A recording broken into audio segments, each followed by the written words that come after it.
రాష్ట్రం సురక్షితం లాభదాయకం నా విజన్ విశ్వసించి హైదరాబాద్లో పెట్టుబడిని పెట్టేవాళ్ళు లాభపడ్డారు.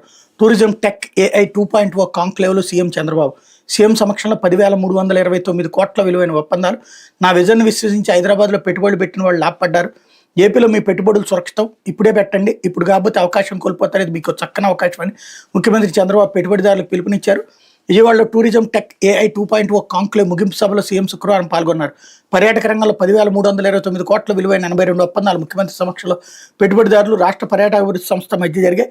వీటి ద్వారా 22,325 మందికి ఉపాధి లభించబోతోంది. ఈ సందర్భంగా పెట్టుబడిదారులను ఉద్దేశించి చంద్రబాబు మాట్లాడారు. గ్లోబల్ టూరిజం డెస్టినేషన్గా ఆంధ్రప్రదేశ్ని తీర్చిదిద్దుతున్నాం. పర్యాటక ప్రాజెక్టులకు పరిశ్రమ హోదా ఇచ్చాం.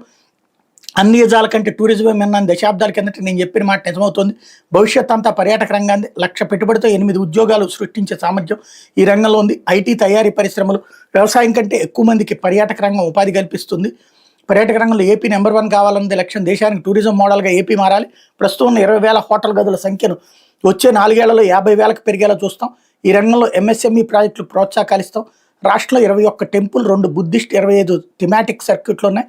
సిరిసిల్ల నుంచి బెంగళూరు, హైదరాబాద్, చెన్నైలకు కూడా హెలి టూరిజం ప్రారంభిస్తామన్నట్టు వార్తని హైలైట్ చేశారు. ఇకపోతే సిబిఐ